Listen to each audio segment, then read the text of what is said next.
Thank you.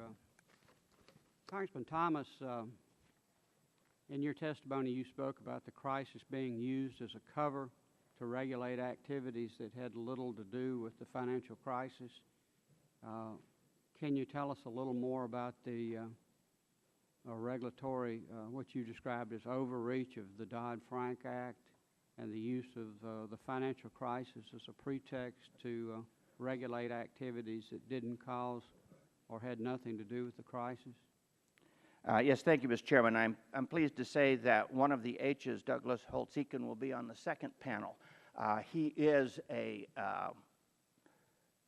professional economist, and some of you may know was the former head of the Congressional Budget Office, and he is much more conversant with many of the provisions of the Dodd-Frank Act. However, a couple of things are fairly obvious.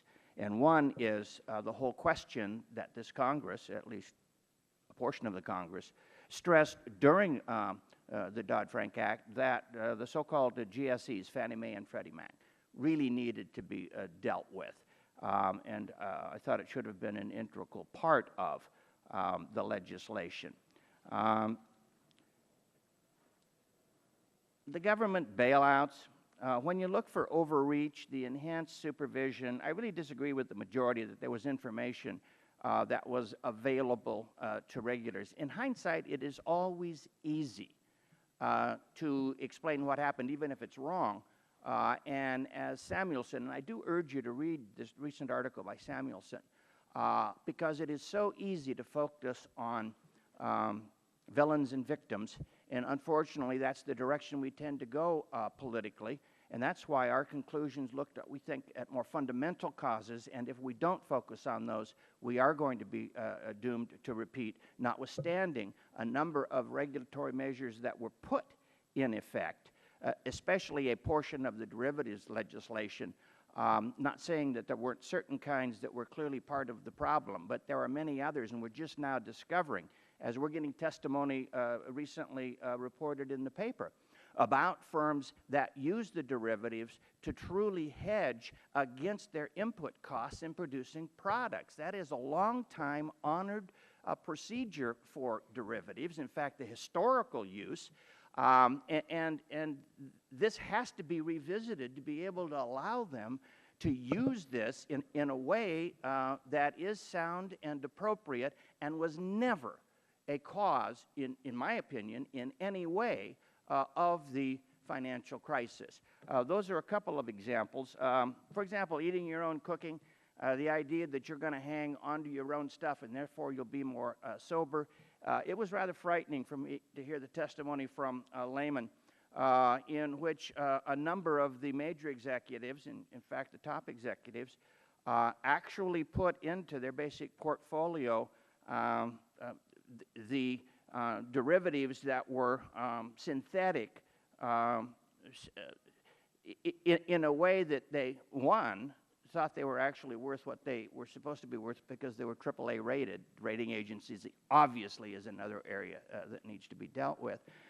But that they seemed to be ignorant of the fact that they had to make margin calls if in fact the numbers changed relative to what they were holding.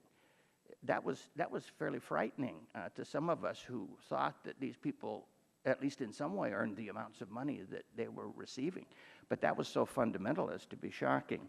So I do think there are some areas that were frankly just gathered up, not unlike the stimulus bill, that had been desired regulatory moves for some time and plugged into the Dodd-Frank Act. And there are clearly areas that were left out. Of course, it would have been nice to wait for our report to be able to analyze it, but frankly that was not of concern to me. I was pleased that we didn't have to come up with solutions just to try to analyze the cause. If we were supposed to come up with solutions, I wouldn't have volunteered to be on the commission. And we thought it was important to try to look at the causes, as I said, with a 6-4 vote, especially near the end. Ranking Member Frank responded to the fact that there were some 9-1 decisions. Yes, those were early on. I'd love someone to ask me about all the 6-4 decisions that occurred once it was clear that the former majority was no longer going to be the majority. And then, after the election, what occurred in late November and December on a number of 6-4 decisions, which wound up producing a rather, what I consider to be, unfair and bizarre situation on this commission, as opposed to the many other commissions that I served on, especially the Bipartisan Commission on Medicare and several others. What, are those commissions 5-5 or equal numbers? I can't hear you, Mr. Chairman. Are those commissions 5-5 as opposed to 6-4? No, they were always, well, rather larger, but the point was, look at the President's Debt Commission. That's a good example. That you require a supermajority. It's very difficult to do. That's what we did, we had as a requirement on the Bipartisan Medicare Commission. There were co-chairs, not a chair and a vice chair. Senator Breaux was a co-chair and I was a co-chair. We worked in an absolutely level relationship. I will say that Chairman Angelides allowed me far more ability to be involved than the act required. But at the end, when you wind up with a series of 6-4 votes, and I can go into it if somebody wants to ask me the detail, clearly the decision to move forward was, I think, a function of two things. Senator Dodd decided to retire. And whenever anyone spends that much time in Congress and wants to move a product, it's very difficult to say no. I'm not saying the product was fatally flawed. I'm just saying that there was a desire to get it done before he left Congress. That's a pressure that produces a product that perhaps wasn't as well established. My friend from Massachusetts' name is on it, and I think all of the good parts that are in it are attributed to him. The rest of them are to those who have left the place, and we can agree on that structure. But when you have a 6-4 structure, and if I might be able to go on for a minute, just to give you a couple of examples, or I'll wait for other questions. If unanimous consent.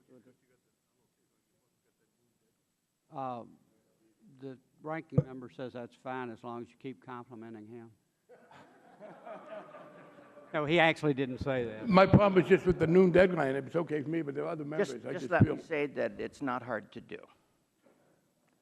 We worked as well as could be expected together, given the odd fellows that both of us are. Thank you. Is that a compliment? Is that? Yeah. Okay. Just let me give you a simple example of 6-4 votes. This is the commercially commissioned book. On a 6-4 vote, the whole relationship that I've known for the 28 years that I was in Congress dealing with majority, minority, and reports was turned on its head. A congressional report is the majority and the minority's positions. That's the report.